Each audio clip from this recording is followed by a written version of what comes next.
journey because it usually does not happen overnight.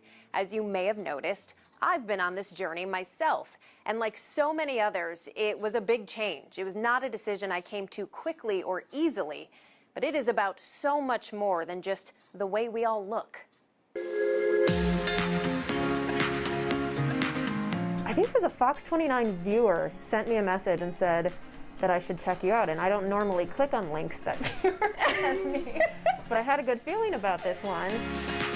How long have you been like curly, like really embracing your curls? Soon after I started at Fox29, I stopped straightening my hair. I was just, I think like a lot of people, I was just sick of it. If I'm gonna be spending a lot of time on my hair, it feels better to be nurturing it and to be caring for it rather than to hide it and destroy it. Exactly. That's why it makes me happy, because I have so many like younger clients like in their teens that are embracing their curls, and it's just great. But also like older women that are now embracing their curly hair. If you grew up, you know, all your life straighten your hair, and now you're trying to embrace something so different. On one level, it's a very personal journey, but it's the most public personal journey possible. You can't hide it, you know, it's the first thing people notice, and if everyone's used to you with straight hair, sometimes the reactions aren't great. You know, I remember growing up, and I had my curls out one time, and it was a man, and he was like, "Oh my God, your hair, you look like a lion." Like, you know, and it just makes you, like, I was maybe 14 or something, and, you know, it just made me like feel self-conscious about my hair. Even once you're on the natural hair journey, it's hard sometimes when you want to straighten it for a special occasion, and that's problematic. You know, you don't want to send the message that dressed up, fancy, special occasion equals straight hair or professional. I have people that were like, "Oh no, I still want to, you know, keep my hair straight for work." Why?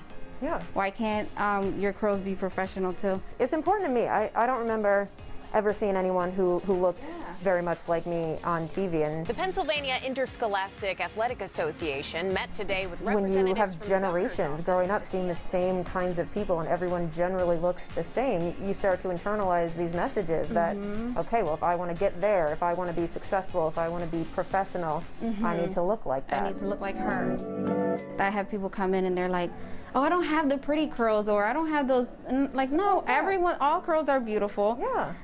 Everyone's, you know, everyone has, this is what makes you unique. Like, everyone's curls are so different. That's what I love about it. Like, the more you see it, the more you give people permission to work with their own hair. And hopefully everyone just gets used to the fact that human beings all look different. Right. I'm not gonna say that being curly is easier. It's not easier.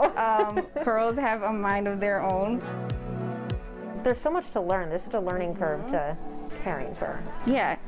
Learning what products to use, what to look for in them, and what to avoid. You know, I'm just happy that I'm seeing more and more curly girls. Just people, and you know, just natural, people embracing their natural hair. This is what, a year and a half into my natural hair journey, and I'm still figuring it out, and you just have to accept that you're going to try things and they're not always going to work and you're not always going to like the way it looks, and you know what, you try again the next time and you get better. You have to be very patient with your curls. It takes a few tries, practice, commitment. But it's, I mean, it's a great thing to commit to. You know, you're showing yourself some love. Exactly. It's really about wellness too. When I think about some of the horrible chemicals I used to put in my hair, you know, I always felt like I needed to fix my hair. It just never would have occurred to me, like maybe I could just go with it. Woo! Super big, bouncy curls. Hydrated. Yes, very. Yeah, they look good. I love it. Yeah? You're a master.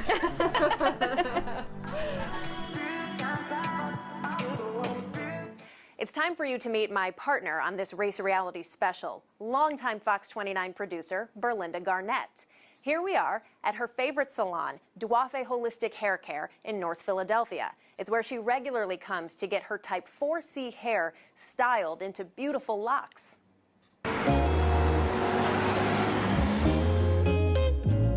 So the thing I always remember, the thing that has stayed with me just all these years is when I was actually stopped and asked, do you wash your hair?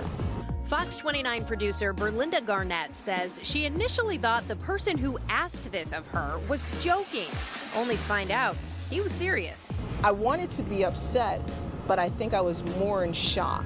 Surprised because, she says, it's yet another thing folks wrongly assume about people who wear locks.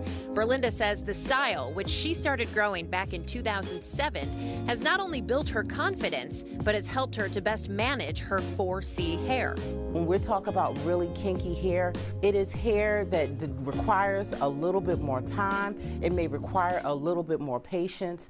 That's because it's tightly coiled, wiry, and spongy in texture, yet soft and fine, all at the same time.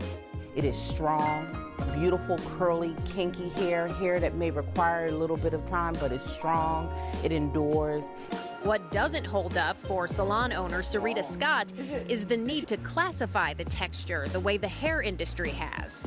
When they decided to make that 4C, 3A, ABC thing, all it was you separating yourself from what you know about yourself.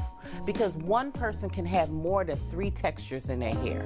The result of genetics or one's lineage.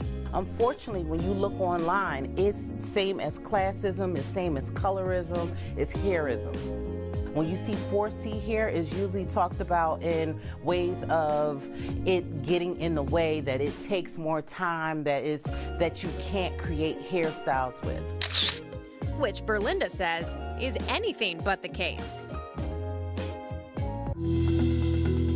Next, the natural hair movement 2.0. The digital age has been a game changer for spreading natural hair knowledge.